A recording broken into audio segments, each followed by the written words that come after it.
السلام عليكم ورحمة الله وبركاته. يحضرنا فضيلة الشيخ عبد الهادي مامون، وهو اشتغل في محطة الراديو في فرنسا، animateur d'une radio nationale, d'une mission religieuse. Ils vont nous parler de la méthode d'acquisition de la science، الطريقة التي نتحصل بها على العلم الشرعي. فسيقدم لنا ان شاء الله الكلام في هذا الموضوع.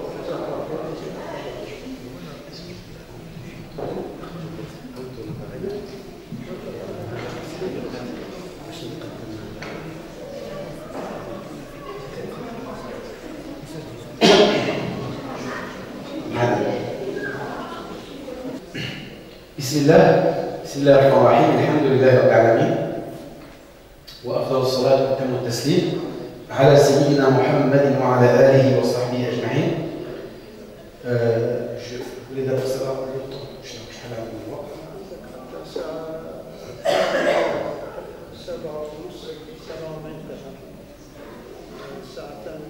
يعني ساعة زيادة، ساعة.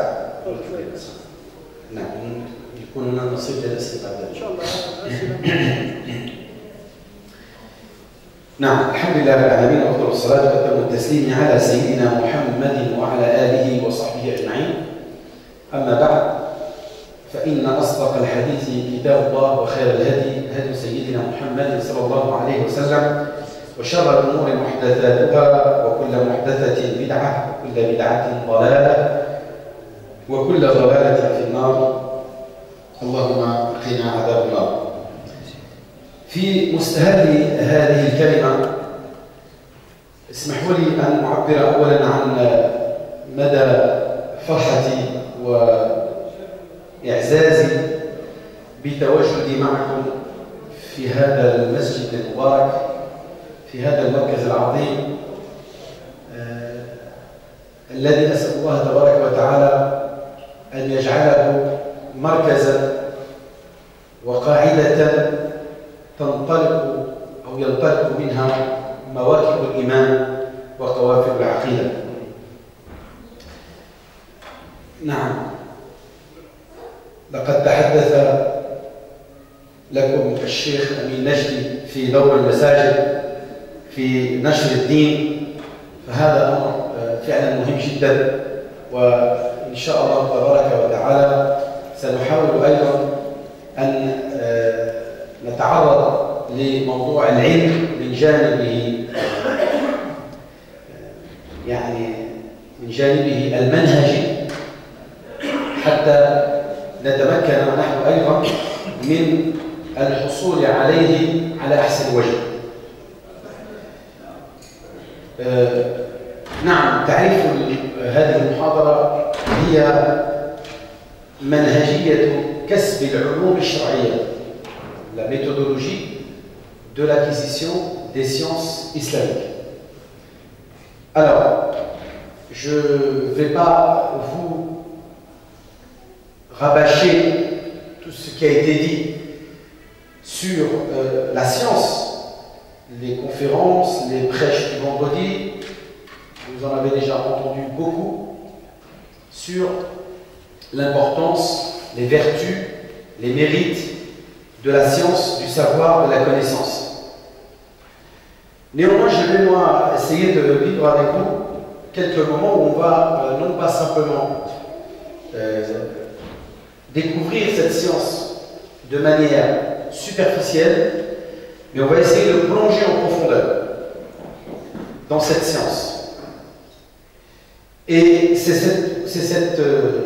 ce plongeon en profondeur qui va nous permettre de découvrir ces différentes méthodologies qui nous permettent d'acquérir les sciences islamiques et les outils que l'on doit s'acquérir permettant, Inch'Allah ta'ala, d'approfondir, d'augmenter, d'agrandir nos connaissances en sciences islamiques. هل لابد من الترجمة إلى العربية أيضا؟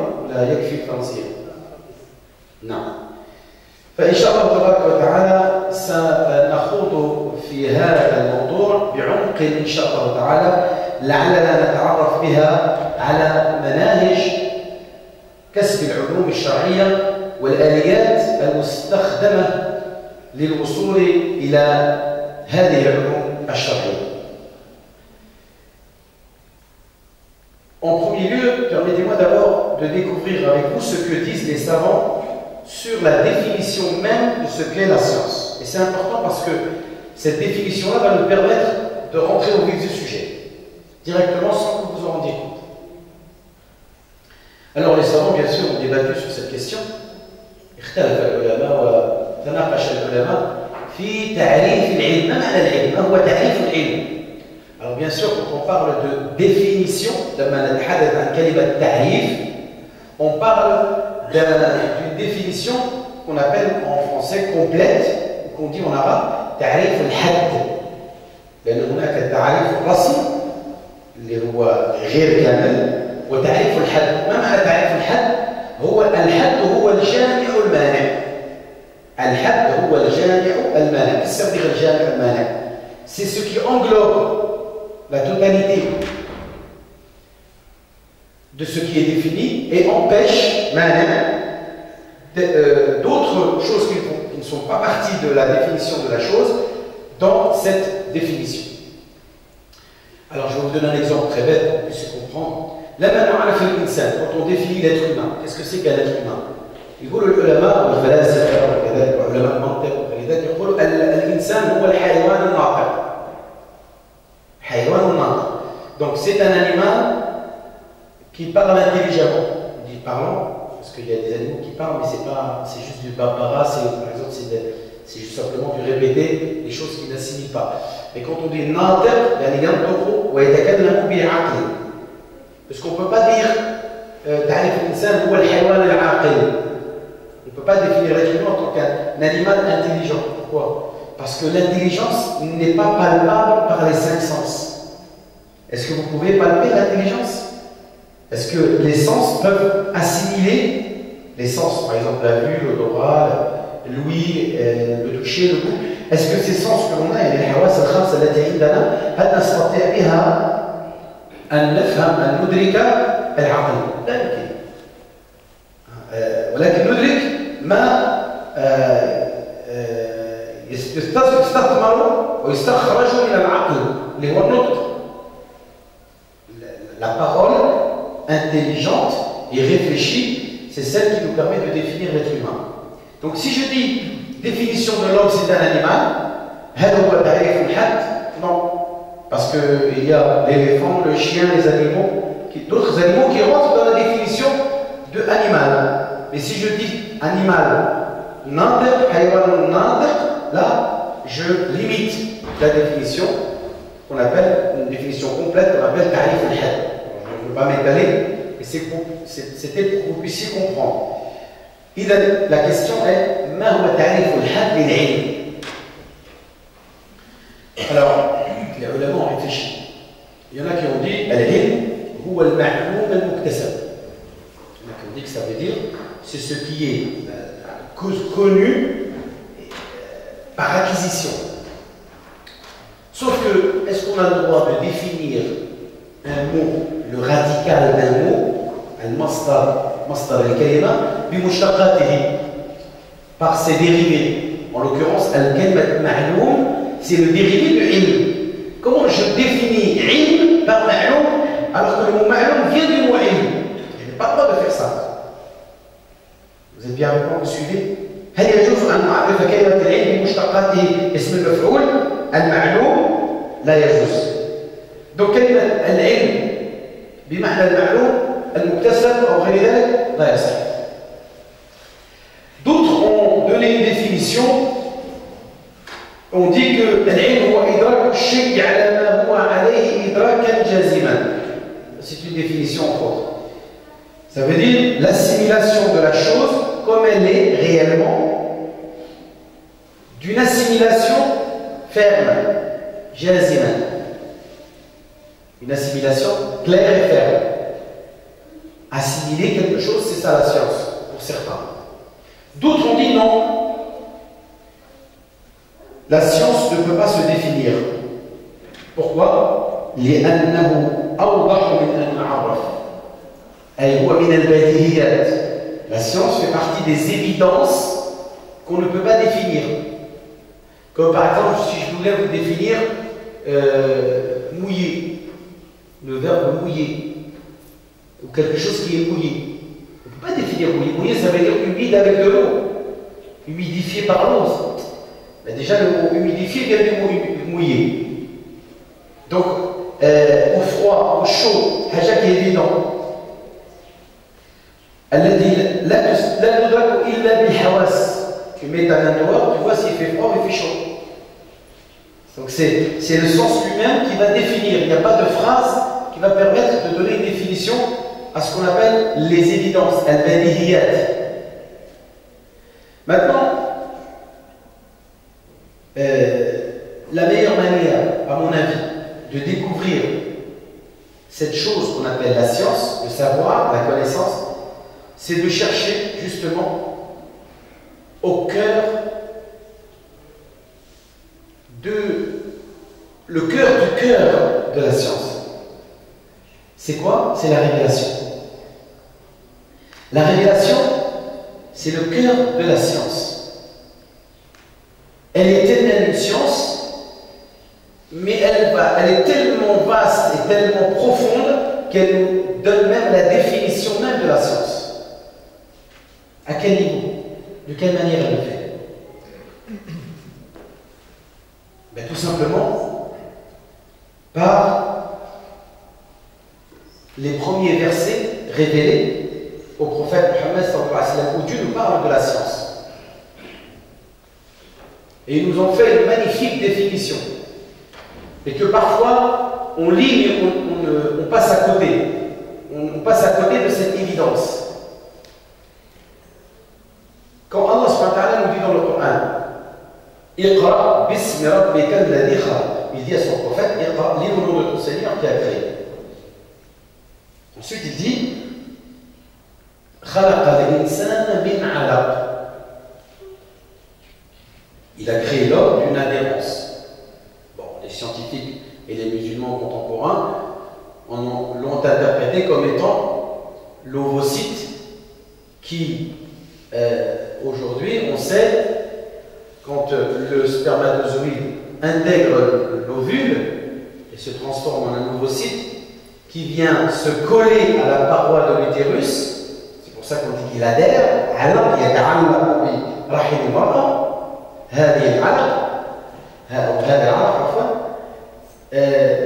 cette adhérence, qu'est-ce qu'elle est réellement? Est-ce que c'est simplement un bout de chair qui va pousser comme ça et puis qui va créer donc se transformer en un être humain? Ou bien nous, scientifiques, sommes appelés à chercher et à comprendre qu'est-ce qui se passe à ce moment-là? Pourquoi cet ovule grossit et rentre dans un processus de transformation, il grossit, il devient un fœtus, de fœtus il devient un embryon, l'embryon il devient une mâchée, la mâchée devient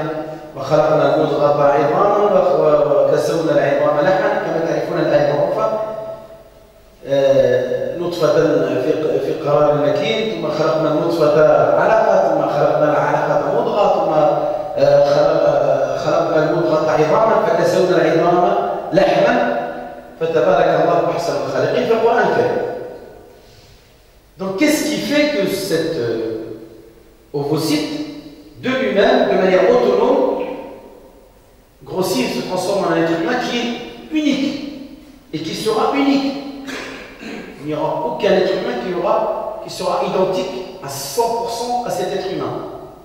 Ben, on le sait pourquoi aujourd'hui, parce qu'on a découvert, en utilisant des microscopes, que chaque cellule était composée, au niveau de son noyau, d'un génome. Vous connaissez le génome? Le génome qui est, d'une certaine manière, comme on le sait, le process de création ou de fabrication qui est consolidé, bien entendu, et créé par Allah subhanahu wa ta'ala, notre créateur. Donc si on résume les choses, la alaq bande de données. Une bande de données d'informations. Ce sont donc, à l'intérieur de cet ovocyte, de cet alaq, il y a une quantité qui se compte en milliards de gènes qui composent quoi? Le génome de l'être humain. Le séquentiel de son ADN qui va lui donner toutes ces caractéristiques et cette particularité. Toi, tu ne ressembles pas à lui, parce que ton séquentiel n'est pas comme lui, parce que ce sont des milliards de gènes qui vont être différents chacun d'entre nous par rapport à l'autre. Il y aura qui seront en commun, qui vont se ressembler bien sûr, qui vont être identiques, et d'autres qui vont être différents et qui vont faire que tu es différent. كل واحد منا وحيد وفريد من نوعه. ما في أحد يشبه الآخر. Donc pour revenir à cette halal, qu'est-ce que c'est en fait, si j'ai bien compris? Eh bien, il s'agit d'une bande de données d'information. L'ADN, ça n'est que de l'information. Cette information-là, elle va grossir et elle va se transformer en création. خلق الإنسان من علق. Donc si je comprends bien, il y a un min et il y a un ila. Il y a deux verbes. La chose qui est à l'origine, c'est l'information, et vers, c'est ce qui est l'objectif atteint, c'est la création.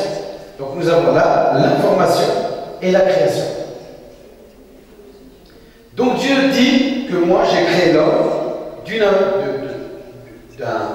d'une bande de données d'information.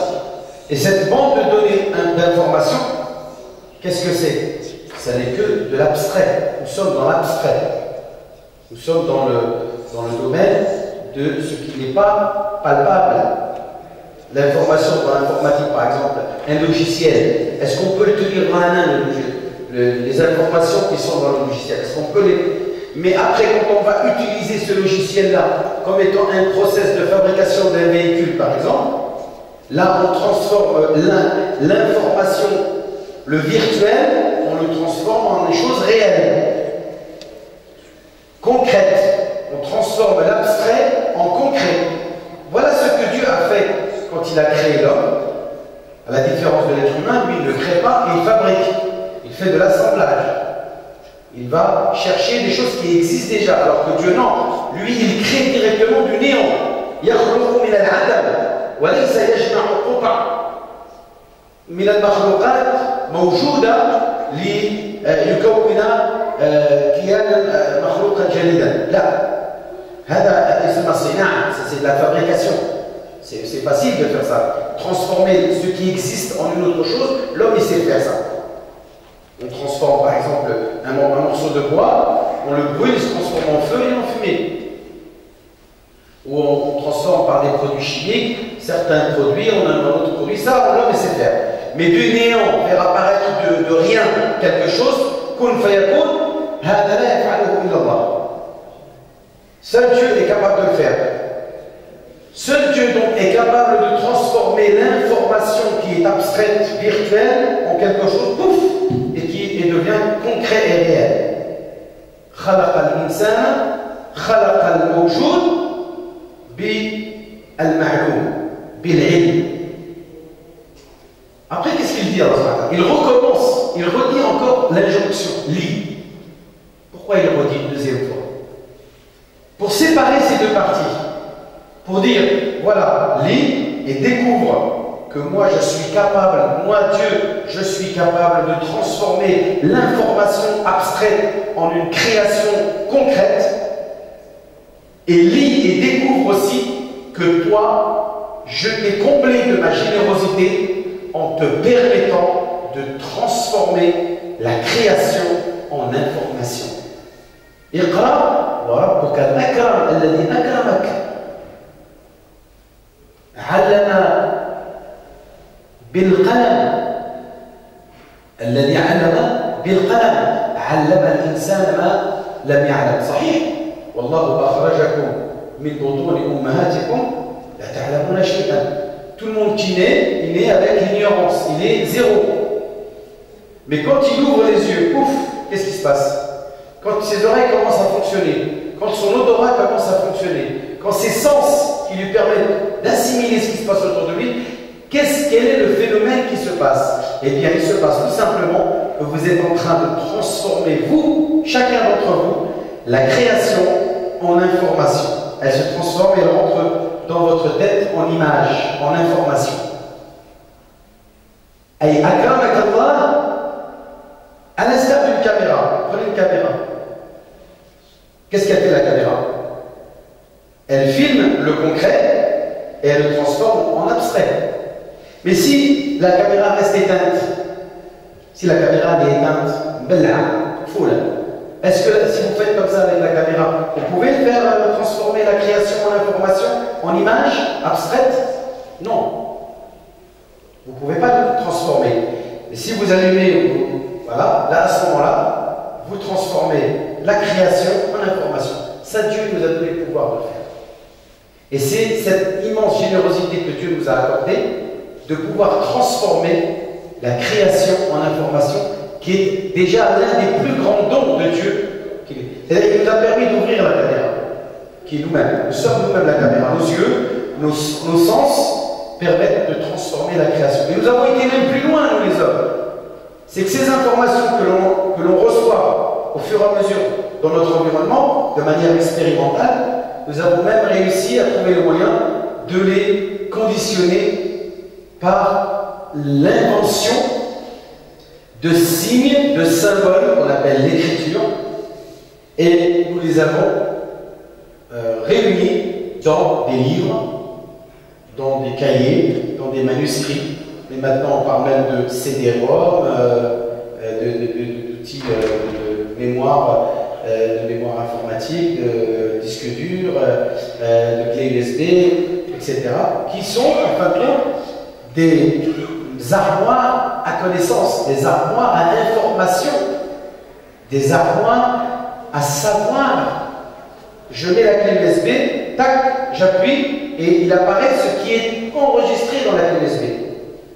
Pareil, j'ouvre le livre, grâce à l'invention de ces symboles que j'ai inventés, que ce soit l'araméen, l'hébreu, l'arabe, le portugais, le grec, le russe, ce ne sont que des inventions de l'homme qui permettent d'emmagasiner les connaissances en dehors de notre cerveau. Et de nous permettre, grâce à cela, de ne pas être obligé de mémoriser tout ce qui est autour de nous. Donc, si je résume bien, qu'est-ce que la science? Qu'est-ce que le savoir? Eh bien, c'est tout simplement l'assimilation et la transformation de cette création en information. C'est ça le savoir, c'est pas autre chose. Donc c'est cette base de données qui est la création autour de nous qui se transforme en information. C'est ça le savoir. Et on le comprend et on l'assimile dans le verset du Coran dans lequel Allah subhanahu wa ta'ala nous dit Iqra wa rabbuka al-akram alladhi 'allama bil qalam. Donc vous voyez à travers cela que l'importance c'est toujours de s'approfondir dans la connaissance qui nous permet de découvrir la vraie connaissance, la vérité ou les vérités de la création. Quand les hommes dans le passé ont eu une appréciation de leur environnement, de la création d'Allah subhanahu wa ta'ala, de manière superficielle, eh bien, pour la plupart du temps, ils se sont trompés. Ils se sont retrouvés, non pas à découvrir des réalités scientifiques, mais des inventions imaginaires. Je vous donne un exemple. L'astronomie. L'arabe, c'est des astronomes, ils ont inventé l'astronomie. Mais quand on regarde ce qui a été appris par ces astronomes. On appelle des astronomes, mais en vrai, ce n'étaient pas des astronomes. C'était des astrologues qui ont, en regardant le ciel et en regardant comme étant une feuille plate, كأنها صفحة يعني ما عندهاش عمق. On ne regarde pas le ciel en profondeur, mais on le regarde comme une feuille blanche, comme une feuille transparente, qui est plate, où il n'y a que deux dimensions, la longueur et la largeur. Il n'y a pas la hauteur et la profondeur. Et ils se sont inventés des constellations. Abraj. Qu'est-ce que c'est que l'abraj? Si on se dit, tiens, l'étoile, je vais regrouper un nombre d'étoiles qui se trouvent par là, avec mes yeux, et je vais dire que ce groupe d'étoiles, il ressemble à un Pégase. Alors je vais l'appeler la constellation du Pégase. Ah tiens, celle-là ressemble à un lion, je vais l'appeler lion. Ah celle-là ressemble à un Verseau, je vais l'appeler Verseau. On a même inventé des divinités.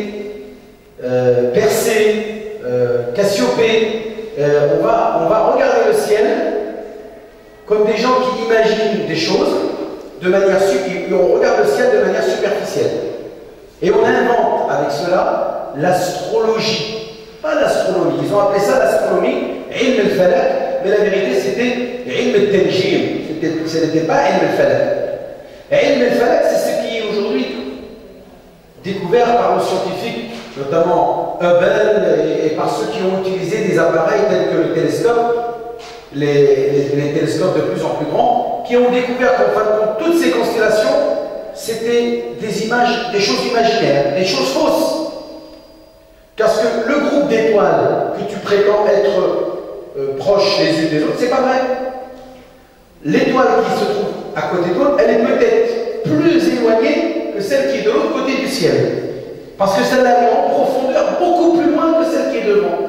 Mais toi, tu as l'impression de croire qu'elles sont l'une à côté de l'autre parce que tu regardes les choses par rapport à un objet, par rapport à un regard de la Terre. Donc l'astrologie qui nous a permis d'inventer les constellations, on sait tous aujourd'hui que Al-Abraj, ça n'est que du faux, ça n'est pas de l'astronomie. Un autre exemple que je voudrais pour que vous puissiez comprendre aussi encore, un autre exemple dans la science. Au Moyen-Âge, par exemple, quand quelqu'un tombait malade, vous aviez le médecin qui venait, le guérisseur, c'était pas un médecin, qu'est-ce qu'il faisait? Il voyait le malade, taf. Dans le meilleur des cas, il lui donnait des achats, c'est-à-dire des remèdes, des plantes, etc. Parce qu'il y a eu une expérience par rapport à cela et qui a été efficace. Donc ça peut parfois être vrai, mais pour la plupart du temps, qu'est-ce qu'il faisait et qu'est-ce que le médecin donnait comme remède? Souvent c'était la saignée. Allez, saignez-le, faites la saignée, hijama, saignez-la, faites la saignée ici. Alors le gars, il avait peut-être la peste, donc il avait peut-être, je ne sais pas, la typhoïde, des maladies, la tuberculose, je ne sais quelle autre maladie. Et pour toutes les maladies, c'était la saignée. Donc on regardait, on disait que le remède était superficiel au corps humain et il suffisait de saigner l'être humain pour le guérir. Alors qu'en fin de compte, aujourd'hui, on sait que toutes ces pratiques étaient erronées et voire même aggravé la situation de ce malade. Et que ce qu'il faut pour ce malade, c'est un scanner, c'est une radio, c'est une analyse sanguine, un regard avec un microscope pour découvrir le virus, le microbe ou je ne sais quelle autre chose qui est à l'origine de la maladie. Et on y associe à cela un vaccin que l'on a étudié de manière approfondie. Donc c'est cette profondeur qui nous a permis d'acquérir la vraie connaissance et non pas des connaissances imaginaires et virtuelles.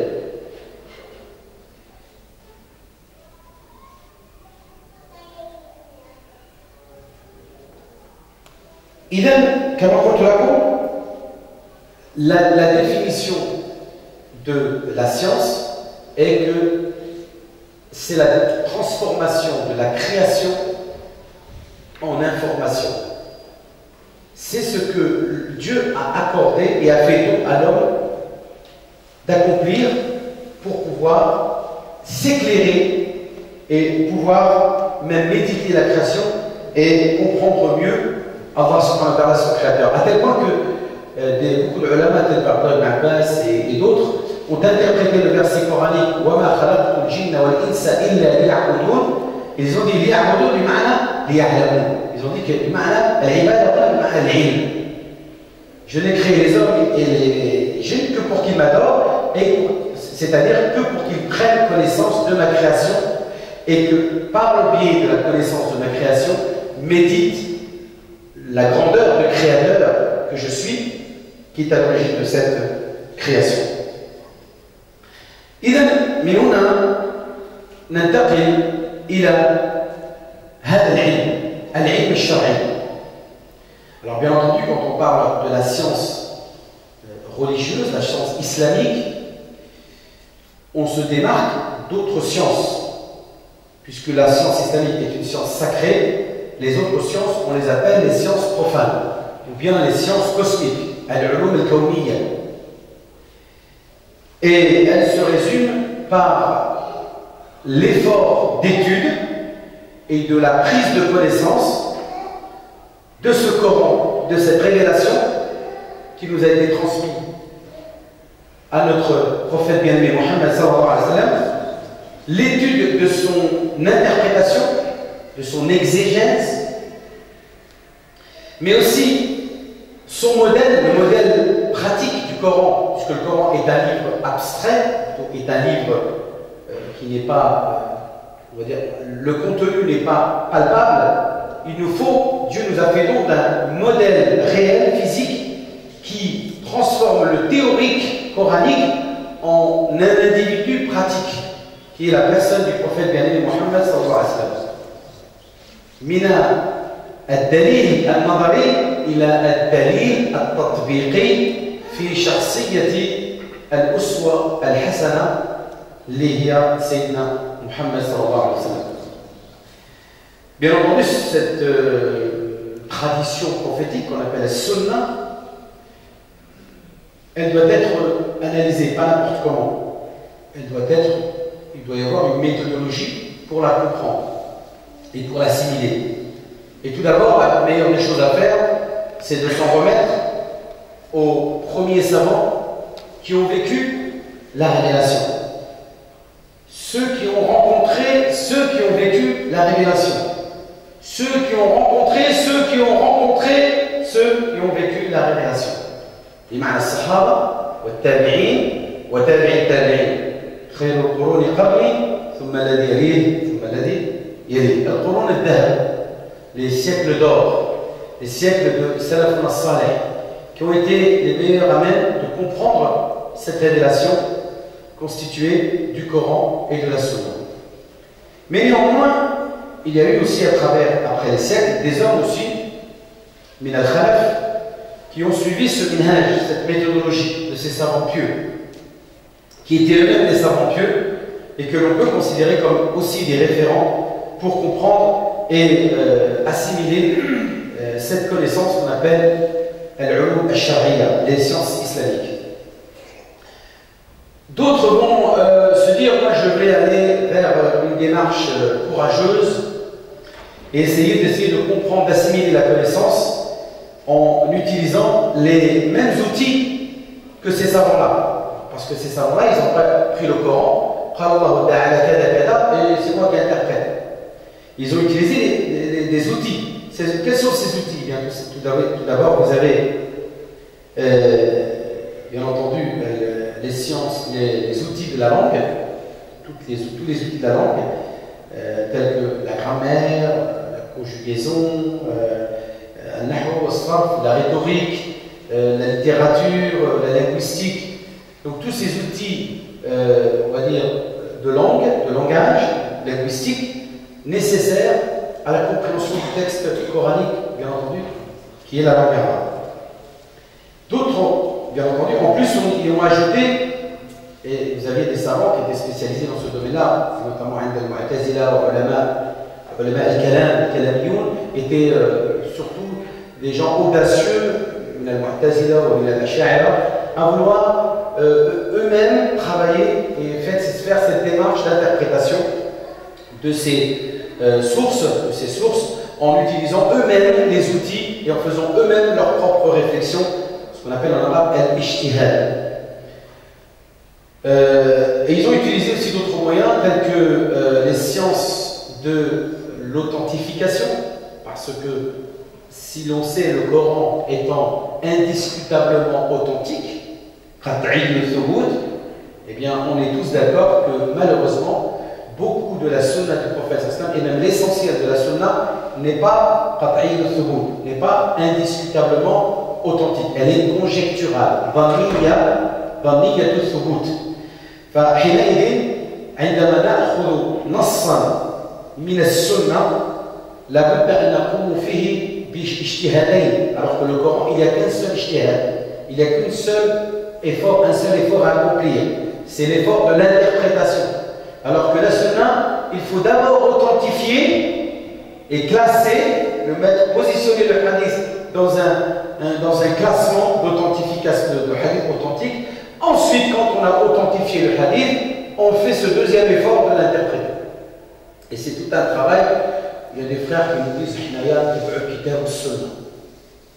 بعض الإخوة يدعونا مثلا يقول احنا سلفيون نتبع السلف ونتبع كتاب السنة على فهم السلف. طيب يا أخي أنا لما كيقول لي الكلام ça me fait rire, je leur réponds وإحنا علاش نتبع التوراة والزبور؟ تقول لنا نتبع الكتاب والسنة. احنا أيضا نتبع الكتاب والسنة. ولكن est-ce que vous abordez directement, vous jetez à l'eau comme ça, à interpréter à votre guise ces références, ces sources de l'islam, ou est-ce que vous vous dites non, j'ai l'humilité d'abord de chercher des savants qui ont adopté des méthodologies, manahij, ou qawa'id, ou souriya, pour pouvoir comprendre ces textes-là. Alors il y en a qui disent non, tous ces qawa'id, toutes ces manahij, c'est bid'a, la kaynaj fi l'islam. On n'a pas tout ça. Ah bon, parce que pour toi, le Coran, on n'a besoin d'aucun outil pour le comprendre. Tu écoutes et tout de suite tu interprètes. Ah, tu dis non, il te faut quand même la connaissance de la langue arabe. Ah d'accord, et c'est tout? Vous dites non, il faut connaître l'aqida.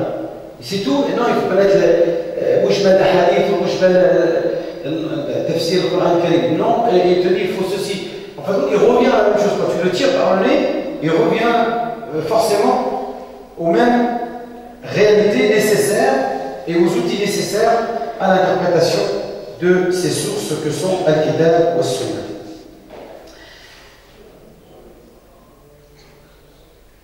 Donc, la finalité de cet effort nous permet de cerner plus ou moins précisément, plus ou moins de manière précise, les trois aspects de notre religion. Notre religion ayant trois aspects. Nous avons tout ce qui relève de l'usul, les fondements, la croyance, ce que l'on doit croire. Vous avez tout ce qui est furu', c'est-à-dire le fiqhiyat, l'ahkam, le mu'amalat. Et vous avez tout ce qui relève du minhaj, c'est-à-dire de la méthodologie de ce qui doit être mené sur le terrain de manière plus ou moins prioritaire, selon le contexte qu'on est. Donc, al-usul hiya al-aqida, hiya al-judhur, ce sont les racines. Al-furu', c'est le fiqh, l'islami, le fiqh al-din, hiya al-usul, ce sont les branches. Et vous avez enfin le minhaj, qu'on appelle de certaine manière, c'est le jihad, c'est la lutte. Qu'est-ce que je dois faire? Qu'est-ce que je dois mener sur le terrain? Ce sont les fruits. Alors attention, il y en a qui disent des fruits, c'est forcément bon. C'est pas vrai. Tous les arbres n'ont pas forcément des fruits, ce qu'on appelle, qui sont consommables pour l'être humain, ou utiles pour l'être humain. Parfois, des arbres donnent des fruits amers, des fruits même indigestifs, des fruits même dangereux. Il y a même des fruits qui sont carrément des poisons.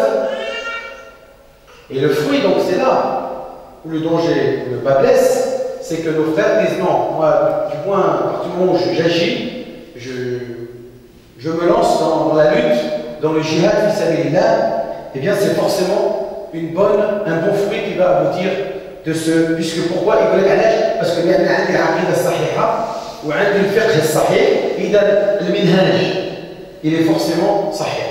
Alors que non, c'est pas vrai.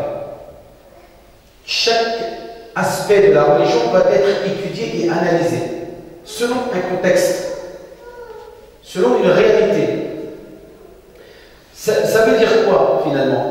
Ça veut dire qu'en fin de compte, il existe des sciences non islamiques que l'on peut assimiler aux sciences islamiques. Par exemple, quelqu'un qui va parler d'économie et de finance islamique, s'il n'a pas des bases en finance, il va comprendre المالية والنظام المالية وهذه الأشياء et ce qui se pratique dans le monde entier au niveau économique. Quelqu'un qui veut parler sur une question et mettre une fatwa sur une question qui est en rapport avec la médecine. Par exemple, je ne sais pas, la transplantation des organes, le clonage et bien d'autres sujets qui sont de l'ordre du médical. Quelqu'un qui voudrait aborder un sujet en rapport, je ne sais pas moi, avec l'astronomie ou avec tout autre domaine qui sont, par exemple la sociologie, la psychologie. S'il n'a pas des bases dans la science elle-même, il ne peut pas s'amuser à se prononcer au nom de l'islam sur un des aspects de cette science. Il a besoin de connaître la science et le terrain et la réalité pour pouvoir se prononcer sur ce sujet-là. C'est-à-dire, je reprends l'exemple du médecin. Un médecin qui est bac plus 20, c'est-à-dire un bac plus 8, c'est-à-dire doctorat, ou bien 12 années de spécialisation sur un domaine. C'est-à-dire que c'est un crack. Un médecin, je l'appelle au téléphone. Docteur, voilà, j'ai ça. Qu'est-ce que je dois faire? Le médecin il va vous prescrire une ordonnance, soit écrite, soit verbale. Va chez le pharmacien et va chercher tel médicament. Et une autre image, je vais voir un médecin qui est bac plus 8, même pas un jour de plus de connaissances en médecine, un doctorat.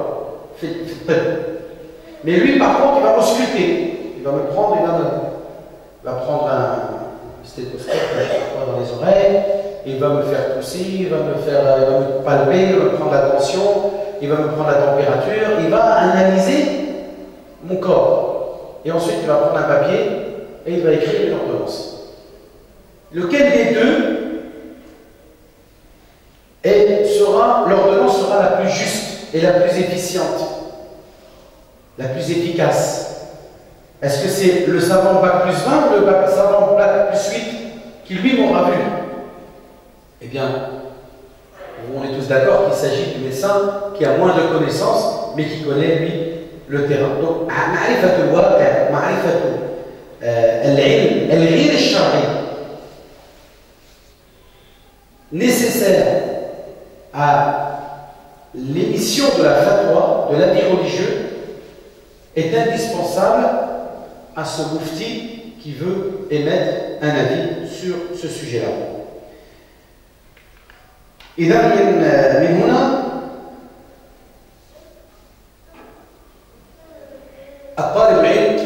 l'étudiant qui veut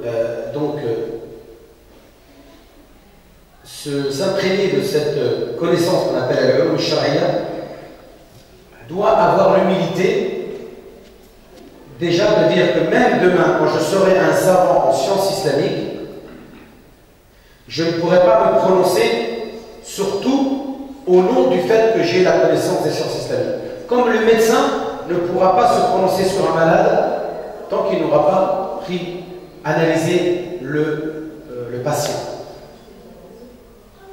Ça, c'est la première des choses que je voudrais qu'on sache. Et pour ce qui est des outils que le savant va, plutôt l'étudiant, va utiliser pour pouvoir acquérir ces connaissances sacrées, العلوم الشرعية التي يريد أن يكتسبها من خلال طلبه للعلم. D'abord, il faut savoir que les sciences islamiques, ce n'est pas une science qui est, on va dire, quantitativement limitée. Ce n'est pas ليس علم ضيق قليل المضمون، هو علم واسع شاسع يتطلب طول الزمان للحصول عليه. Il demande énormément de temps pour l'acquérir. C'est cette science. Donc déjà, celui qui a envie d'être un talib, qui se met à l'esprit que le chemin est long pour devenir un savant en sciences islamiques. Il ne va pas se dire أنا نقرأ حديث تدرب حديث ونصبح عالم. Et qu'en plus de ça, il est indispensable qu'il s'imprègne d'un certain nombre de vertus. La première des vertus, c'est la sincérité. Qu'est-ce que ça veut dire être sincère dans la vie? Eh bien, c'est d'abord d'agir pour plaire à Dieu. Et que ton ambition, ça ne soit pas pour acquérir les biens de ce bas monde, même si effectivement la science nous permet de nous enrichir dans ce bas monde. Quelqu'un de savant, dans un domaine profane par exemple, un ingénieur, il va gagner mieux sa vie que, par exemple, un ouvrier, certes. Mais en matière de sciences islamiques, le croyant, l'étudiant qui cherche à acquérir ce savoir doit s'imprégner de sincérité, d'accomplir cette démarche, de s'engager dans ce chantier dans le seul but de plaire à Allah subhanahu wa ta'ala.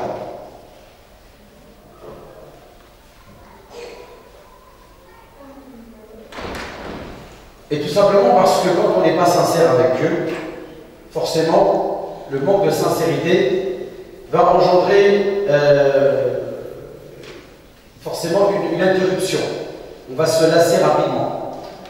Parce que l'homme qui est cupide, il est pressé, moustagé, il veut tout de suite obtenir satisfaction.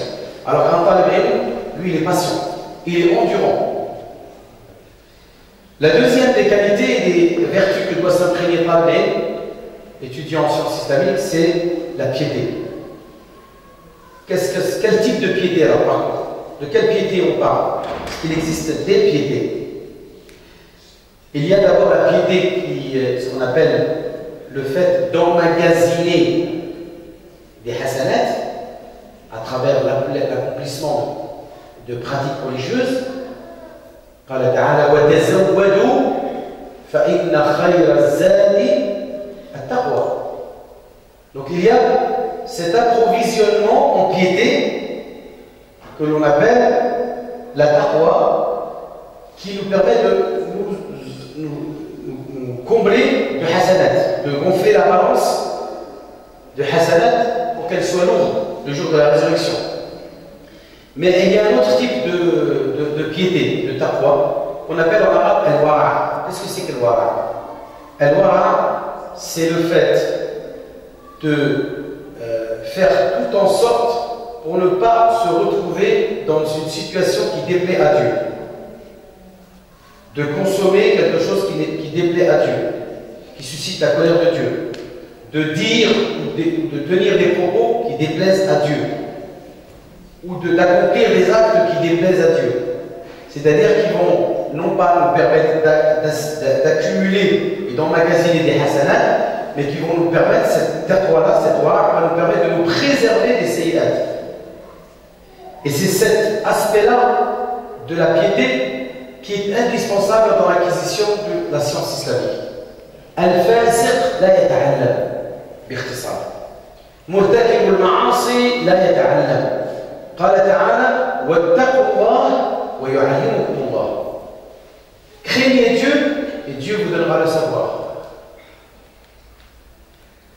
Et on connaît tous l'histoire de l'imam Shafi'i, Mohammed ibn Idris al-Shafi'i, rahimahullah, c'est qui est décédé en 1904, l'élève de l'imam Malik, rahimahullah, qui était un homme qui avait eu le don d'Allah un don d'un des aspects de l'intelligence. Vous savez que l'intelligence, il y a plusieurs manières, il y a plusieurs intelligences. Vous avez l'intelligence de la mémoire, vous avez l'intelligence de la déduction, vous avez plusieurs types d'intelligence. Lui, ce qu'il avait surtout, c'est, bon, il en avait plusieurs, il avait beaucoup d'intelligence de la mémoire, de capacité de mémoriser par une seule lecture tout ce qu'il lisait. C'est pour cela qu'il a réussi, l'imam Shafi'i, à mémoriser l'intégralité du Coran à l'âge de 7 ans. Il a mémorisé Kitab al-Mu'atta, vous savez, le gros livre de l'imam Malik Anas, dans le hadith, c'est un livre essentiellement composé de hadith, mais aussi d'avis de Khalaf al-Salaf. Le Kitab al-Mu'atta, il l'a mémorisé en 15 jours à l'âge de 9 ans. On parle de l'imam Shafi'i, qui était l'imam de l'imam Malik, l'élève de l'imam Malik. À l'âge de 15 ans, il est devenu imam al-Mufti al-Kabir fi Makkah al-Mukarrama. C'est l'imam Shafi'i, qui était doté de cette capacité de mémoire et d'assimilation, d'une rapidité à tel point qu'il regardait une fois, il lisait une fois la page du livre, il la retournait et il la relisait par cœur, sans lire. En l'ayant lu qu'une seule fois. Alors que nous, par exemple, pour apprendre une page du Coran, qu'est-ce que vous faites? Vous lisez, vous êtes obligé de répéter 10, 15, 3, 20, 30 fois le même verset pour pouvoir le mémoriser dans votre cerveau. Lui, il lisait une fois la page et il tournait la page comme ça, il la mettait à dos et il était capable de la répéter. Eh bien, ce don-là, ce don que Dieu lui a donné, il l'a perdu. Un jour, alors qu'il voyait une femme dans la rue, il la regardait avec insistance, avec plaisir. Il regardait ses rondeurs, cette femme.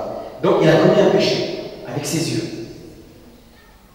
Comme nous dit le prophète, إن العين تزني وزنا العين النظر فزنى بعينه إذا صح التعبير. كان الإمام الشافعي رحمه الله يستحق التبجيل والاحترام التام, même si il mérite tout le respect, mais c'est lui-même qui raconte cette histoire.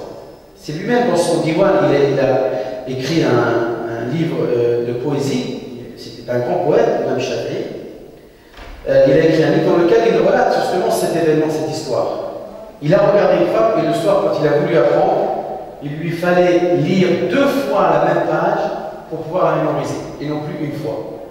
Donc il a perdu, par son manque de piété, par son manque de foi, et par ce péché qu'il a commis, il a perdu la capacité de mémoriser par une seule lecture. Il fallait qu'il lise 2 fois pour être capable de mémoriser les textes et les livres qu'il lisait. Alors il est parti se plaindre chez son maître. Son maître s'appelait Waki'. Waki', qui était un des grands savants du moyen du Salaf Salih.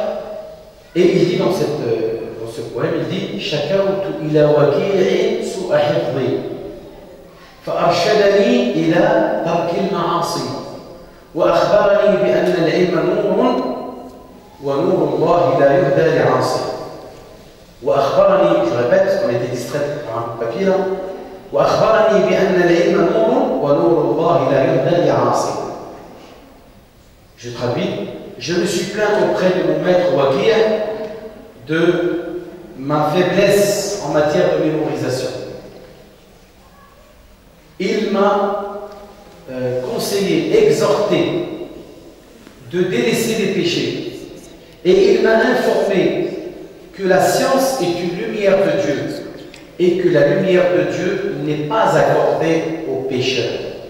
Et donc, si tu veux la connaissance et la lumière de Dieu et le savoir, tu dois être un personnage pieux.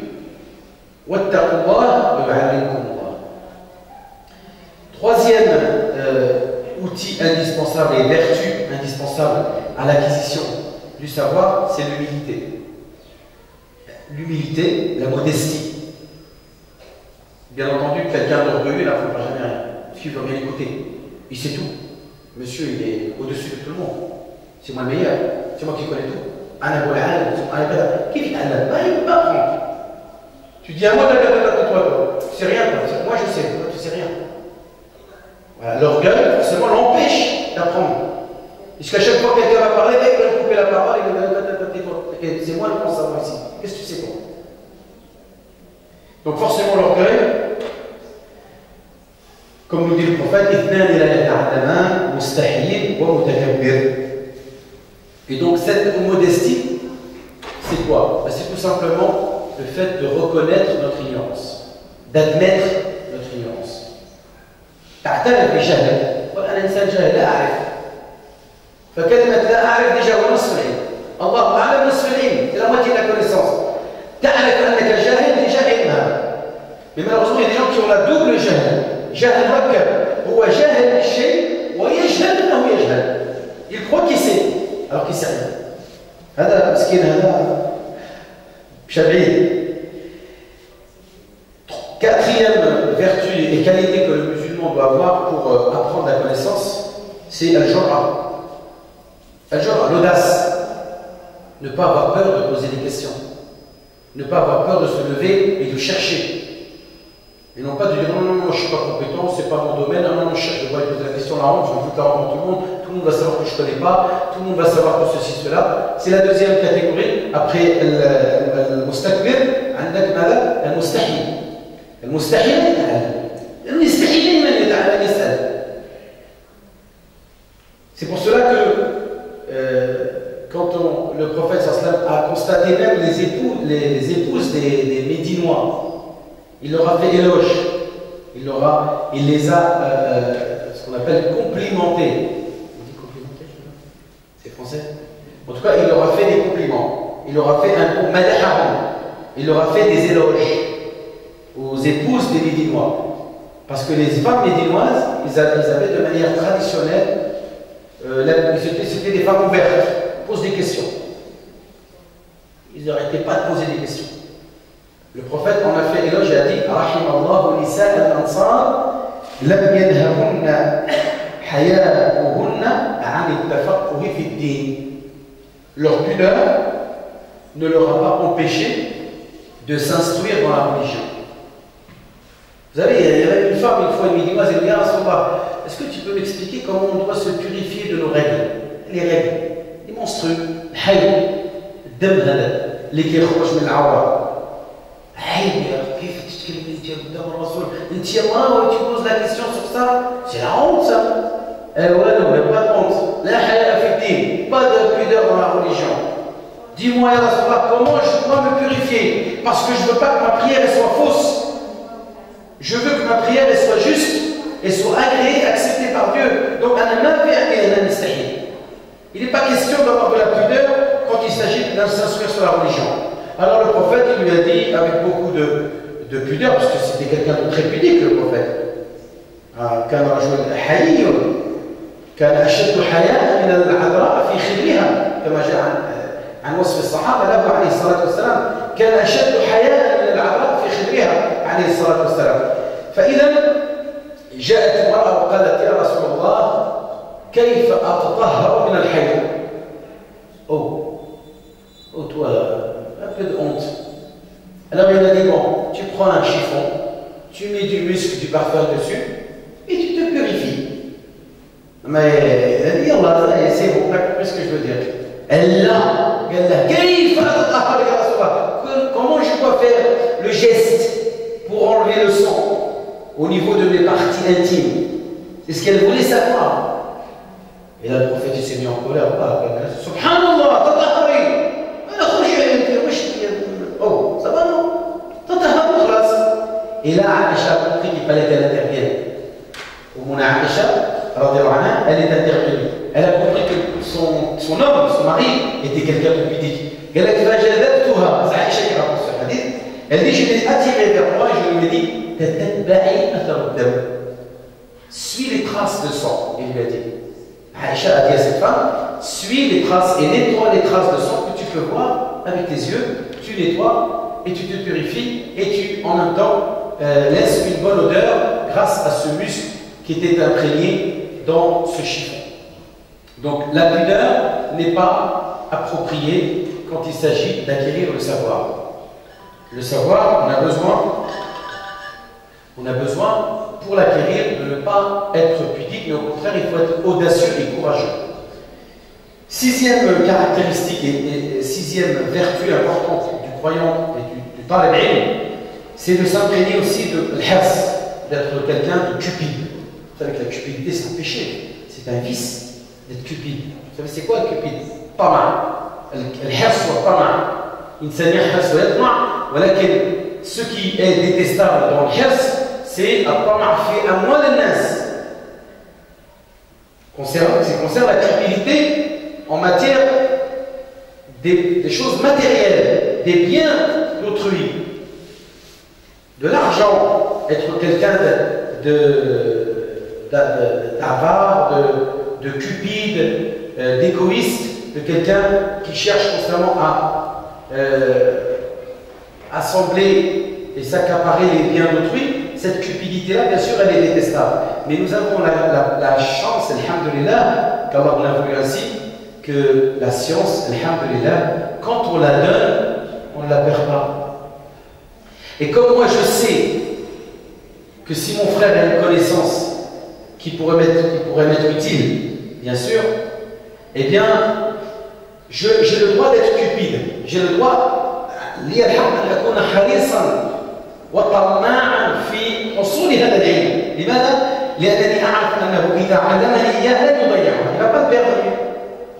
لن تضيع منه. بالعكس, سيكون تذكرة. Ça va être un rappel pour lui. Il va s'en rappeler. Parce qu'à chaque fois on lui pose la question, il va donc ne pas perdre, ne pas oublier cette connaissance que je suis venu chercher auprès de lui. Donc l'avantage de la science, contrairement à l'argent, c'est que quand on la donne, on ne la perd pas. Donc on a le droit d'être cupide. On a le droit d'être عندنا صفة الحرص والطمع في طلب العلم. فطالب العلم حريص في طلب العلم.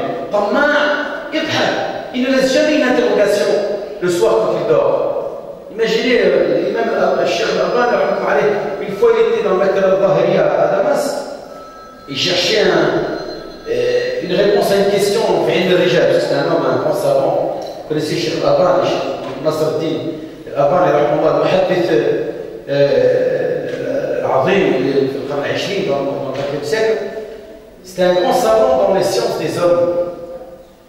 Et il utilisait beaucoup Maktaba al-Zahiriya, qui était la plus grande Maktaba du monde islamique. Il utilisait qui est à Damas. Il l'utilisait souvent pour ses recherches sur la science des hommes. Parce que lui, c'est un authentificateur. C'est un savant dans tahqiq al-hadith wa takhrij al-hadith. إما تحقيق ما أخرجه علماء السنة أو إخراج ما لم يخرجه قبله. Soit lui-même il va authentifier des hadiths qui n'ont jamais été travaillés, qui n'ont jamais été analysés par des savants auparavant, ou il va réanalyser une seconde fois un hadith qui aura été déjà analysé par d'autres savants auparavant, mais qui ne se seront pas prononcés. Par exemple, on va souvent voir dans nos livres contemporains, après qu'un hadith est cité, hadithun rawahu at-Tirmidhi ou rawahu Ibn Majah. Et après vous avez un rajout, وقال الألباني صحيح الإسناد. Et vous avez l'Albani qui dit, il se prononce que la chaîne rapporteuse est authentique. Parce qu'il a réétudié une seconde fois, Nasr al-Albani, ce hadith pour encore une fois l'authentifier. Donc, l'Albani, on raconte que l'un de ses élèves raconte qu'un jour il est monté sur une échelle, vous savez, parce que les livres étaient sur des étagères qui montaient très haut dans le Maktaba al-Zahiriya, et qu'il est resté sur l'échelle pendant 6 heures, à bouger l'échelle et à se déplacer sans descendre de l'échelle. 6 heures d'affilée sans se fatiguer. C'est un vieillard, c'est un شكون فينا يقعد 6 ساعات على السلم حتى يبحث في الكتب عن مسألة واحدة, chercher une seule chose, probablement l'authenticité d'un hadith sur les maillons de la chaîne, et notamment un maillon d'un personnage. Il cherchait qu'est-ce que le ulama disait autour de ce personnage pour pouvoir se prononcer sur celui-ci. Et donc décréter finalement de l'authenticité ou non, plus ou moins faible, d'un hadith. Voilà ce que ces ulama qui ont consacré énormément de temps. Et donc là on vient à cette sixième qualité, qui est la qualité de la patience et de l'endurance. Un talib il est patient parce qu'il sait que ce qu'il attend pour lui, c'est une science qui est très vaste. العلوم الشرعية علوم واسعة جدا. Il y en a certaines matières qui sont courtes. Par exemple, علم التجويد une grosse matière. Puisque العلوم التجويد c'est bon, voilà, الصفات والمخارج والأحكام التجويد معروفة. On peut avoir, même vous avez des matières, le fiqh islami, vous savez le fiqh الشافعي, le fiqh الحنفي, c'est véritablement un chantier énorme, ce qui ont été faits par les ulama des madhab hanafi. Vous pouvez cerner toute l'école de madhab hanafi, madhab shafi'i en 2 ans. Madhab shafi'i en 2 ans. Mais pour cerner le madhab hanafi, il vous faut 40 ans. Le madhab hanafi, si vous découvrez les encyclopédies, parce qu'ils ne parlent pas en livre, mais ils parlent en encyclopédie, Al-Mabsout, Hachid al-Abidain, Al-Binaya Bishar al-Hidayah, ce sont que des pavés de 15 tomes, 20 tomes, 30 tomes, 17, même les 10 tomes, quand il y a 10 tomes, c'est des gros trucs comme ça. Vous voyez, le madhab hanafi est une école juridique extrêmement détaillée. Il vous faudrait au moins 40 ans pour la cerner, pour étudier tous les chapitres de la matière, du fiqh hanafi. Le fiqh hanafi, pourquoi? Parce qu'il rentre dans les moindres détails. Dans le bouillon, il va vous dire quelqu'un a acheté le terrain, il a acheté les piliers, mais il n'a pas acheté le toit. Et l'autre, il a acheté les murs, mais il n'a pas acheté les piliers. Et il a acheté le sol. Il va vous rentrer dans tous les aspects d'une transaction commerciale, par exemple, quand vous lisez fiqh le bouillon, vous allez voir le fiqh hanafi, il moussa. Contrairement aux autres écoles, comme l'imam Malik par exemple, il n'aimait pas rentrer trop dans les détails. Quand des gens venaient lui poser des questions juste pour l'embarrasser, et il leur disait, est-ce que c'est ton cas? Il dit non. Est-ce que c'est le cas de quelqu'un que tu connais? Non, bah là tu me poses la question. Et le jeune vient poser une question, et si quelque chose maintenant, il pose des questions, et c'est ton cas? Non. C'est le cas de quelqu'un que tu connais? Non, bah là tu connais. Il sera là, on va se prononcer. Et pourquoi tu as. Lui, l'école hanafite, non. L'école hanafite, elle a répondu à toutes les questions. Il y a des choses là, il y a des choses là, il y a le taqi al-mulki, il y a sur tous les aspects de la vie quotidienne, l'école hanafite s'est prononcée. C'est pour ça que c'est une des écoles, c'est même l'école qui a été la plus travaillée, la plus détaillée et qui est la plus vaste en matière de sciences islamiques. Moi-même, j'ai étudié 4 années de l'école Hanafi, je n'ai pas terminé tous les chapitres dans l'école Hanafi quand j'étais à Halab. J'ai étudié 4 années à Halab, l'école Hanafi, ولا نستكمل. نزلت إلى دمشق في سنة واحدة درست الإقناع في الفقه الشافعي ودرست جوهر الإكليل في متن خليل في المذهب المالكي en 2 ans. Ce que je n'avais pas pu faire en 4 ans, je l'ai fait dans 2 autres écoles. Pour 2 autres écoles, en 2 années, en 2 fois moins de temps, j'ai étudié 2 fois plus de écoles, 2 écoles, alors que là, l'école hanafite, je n'avais même pas réussi à terminer tous les chapitres. Voilà. Donc, le croyant qui est dans cet effort d'acquérir le savoir doit être patient. Et bien entendu aussi, quelqu'un qui est dans cette logique de talib, il doit respecter son professeur. Le professeur, il doit être pour lui un père. Il doit le respecter comme il respecte ses parents, voire plus. Chaque fois qu'il le voit, il lui embrasse la tête, il lui embrasse les mains. Il doit être humble devant le professeur. قم للمعلم وفيه التبجيل كان المعلم أن يكون رسولا. المعلم له قداسة. Le professeur, on doit le respecter. Tu ne peux pas manquer de respect à ton professeur. Parce que ton professeur à qui tu manques de respect, il ne pourra pas te transmettre le savoir s'il ne voit pas qu'il est respecté par toi et que tu ne manifestes pas de la reconnaissance. Donc le professeur, on doit le respecter, on doit être le plus généreux possible avec lui, car tout ce qu'il nous donne, eh bien, on ne peut pas lui rendre la monnaie, c'est pas possible. لا يعوض هذا الشيء الذي يعطينا إياه المعلم. وكذلك احترام العلم بنفسه. أن يحترم الإنسان العلم الشرعي.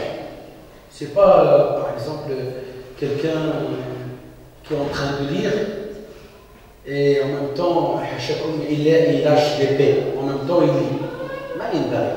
Ou bien, carrément, il rentre aux toilettes avec un livre de sciences islamiques. Ça ne se fait pas.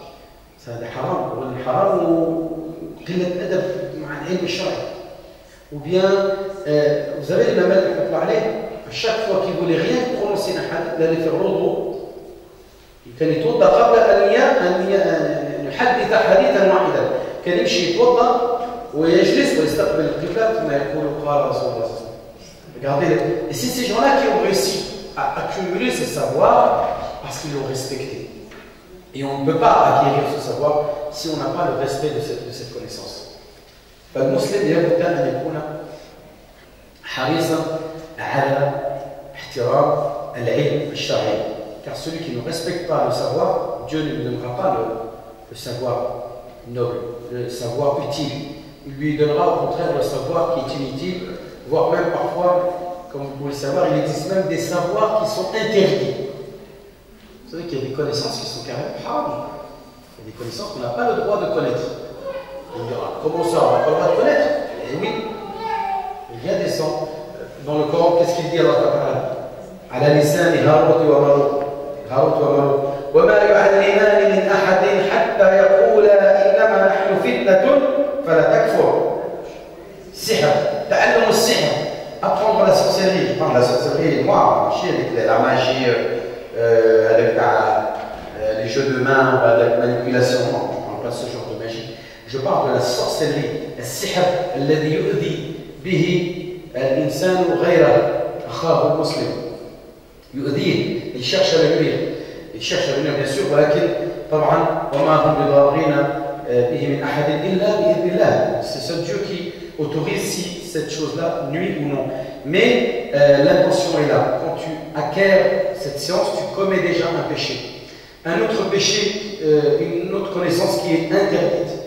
Rien que de connaître, c'est pas de pratiquer ou de mettre. Rien que de la connaître, c'est interdit. Al-Kahan, consulter un voyant, consulter l'horoscope. Il y en a, ils aiment bien par curiosité. Ah oui, moi je suis du signe Capricorne, et je vais regarder ce qu'il dit l'horoscope dans le journal.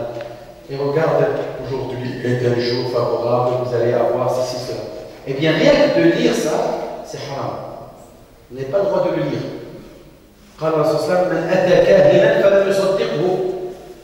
Celui qui va voir un voyant sans le croire, qu'est-ce qu'il dit le prophète?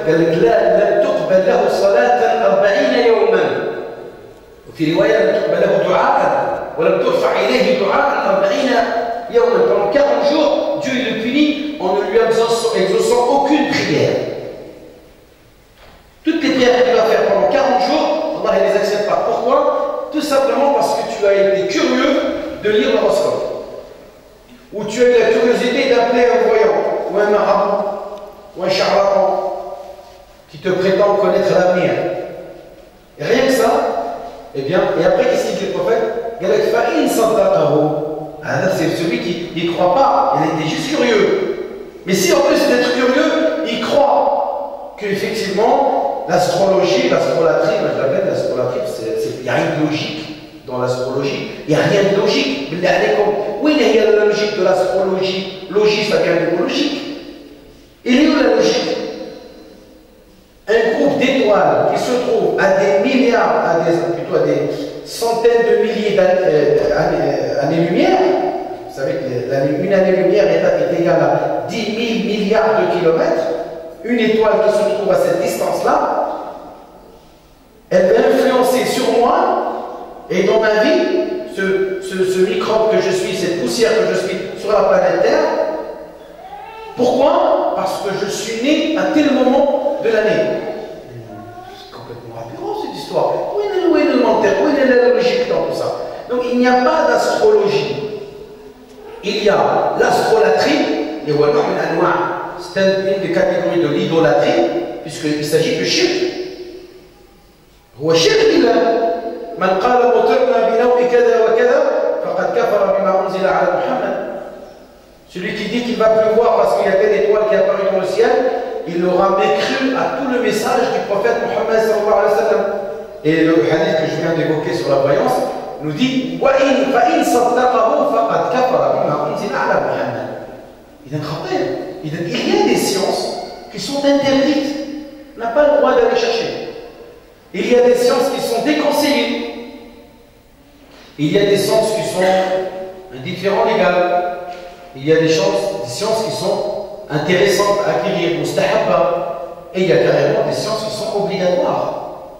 Il y a des sciences qu'on appelle des sciences obligatoires pour chaque individu. Et il y en a d'autres qui sont globalement obligatoires pour la société. C'est-à-dire qu'il doit y avoir une catégorie des éléments de cette société qui doit connaître cette connaissance.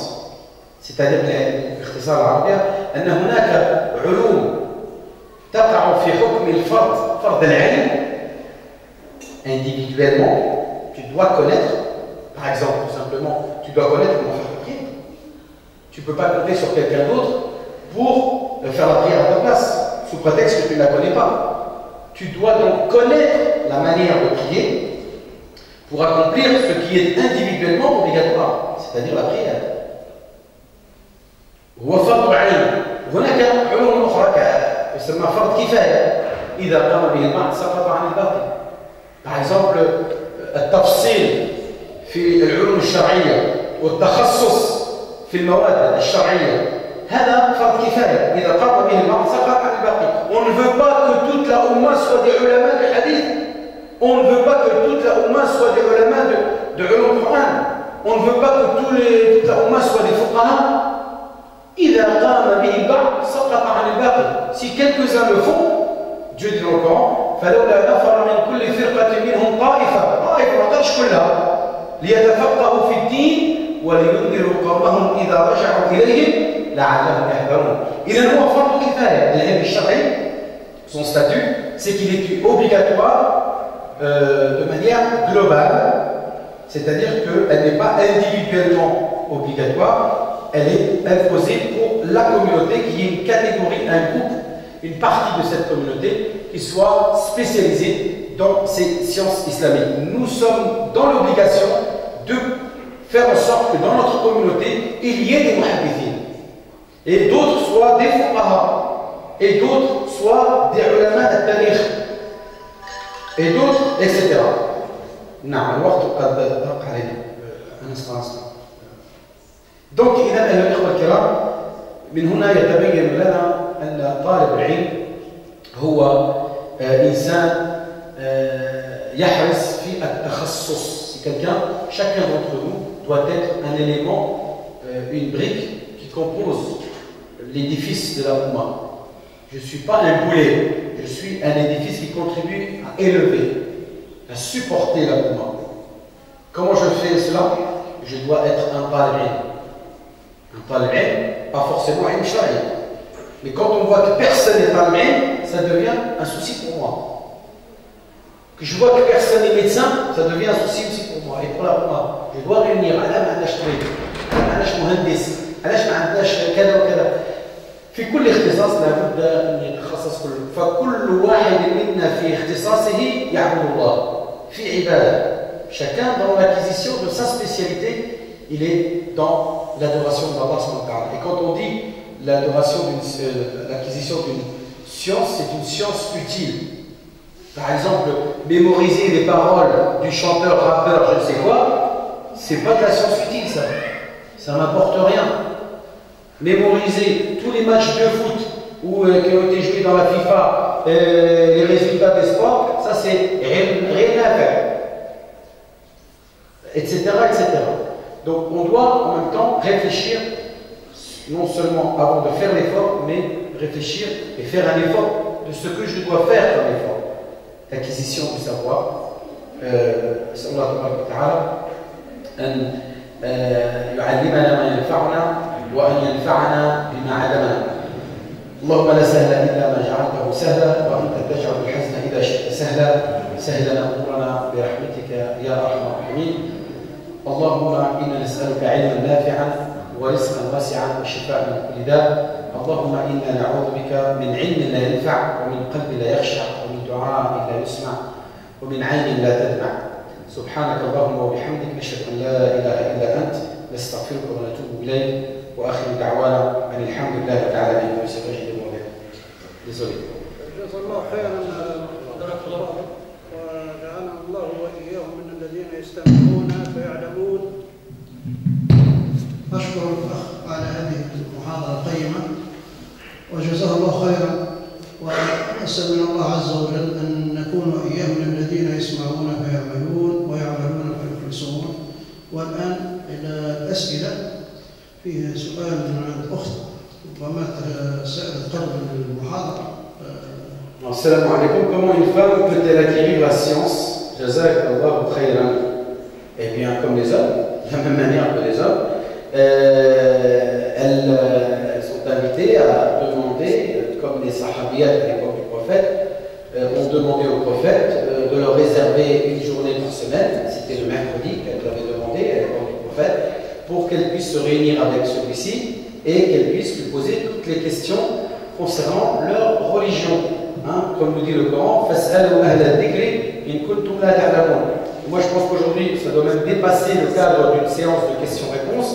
L'acquisition de savoir, on doit l'acquérir de manière académique, c'est-à-dire on doit chercher le savoir, les connaissances islamiques par thème, de manière thématique.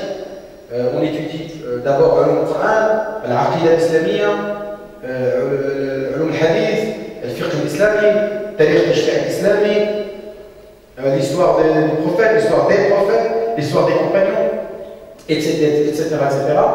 Donc on doit thématiser cette science de manière à ce qu'elle soit mieux assimilable. Donc nos sœurs, comme pour les frères, je les invite, comme on fait dans des classes, eh bien on étudie des matières par thème. Aujourd'hui on va faire un das de Tajwid, demain on va faire un das de Sira Nabawiyya, après-demain on va faire un das de Aqidah, etc. Par thème, pour ne pas mélanger tout. Il faut être méthodologique et il faut adopter une méthode académique comme cela se fait dans les universités, dans les instituts de formation en sciences islamiques. Et c'est pour cela l'association est en train de préparer un projet pour l'école. Qu'est-ce que vous pensez, qu'est-ce que vous pouvez dire aux frères pour qu'ils cotisent, qu'ils aident ce projet d'école? Alors, vous parlez d'une école pour adultes ou pour enfants? Pour enfants et pour adultes le soir. Eh bien, je crois que vous avez déjà l'école primaire pour les enfants. Non, ça c'est une boîte à remplacer. Oui. Ah oui, pour construire, vous voulez dire, par l'édifice, bien sûr, c'est tout à fait. Je ne peux que vous féliciter dans cette démarche, car pour moi, le masjid, c'est aussi, en plus d'être un lieu de culte, un lieu d'adoration, c'est aussi une madrasa. C'est une école où on apprend et on s'instruit. Et j'avais même, si vous me permettez de vous exposer une expérience que j'ai voulu réaliser mais qui n'a pas pu se faire, on pourrait peut-être demain, je pourrais peut-être vous en faire part. C'est la création d'un institut musulman décentralisé. Parce que ce que je vois aujourd'hui, qu'est-ce qu'on découvre? C'est qu'il existe des instituts pour adultes, par exemple, je parle pour les adultes, où est-ce que les élèves, les professeurs viennent tous à l'institut pour apprendre les matières religieuses.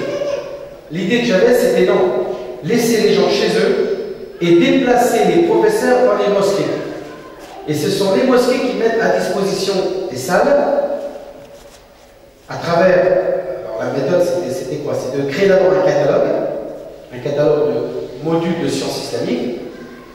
Vous recevez, vous, la mosquée de Savigny sur le temple, un catalogue, la mosquée d'Evry, la mosquée de Melun, la mosquée de Moisy-Cramayel, etc., tout ce qui est autour. Et vous avez des imams. Ces imams, qui sont des gens qui ont étudié Sharia, mais chaque imam, il a une spécialité.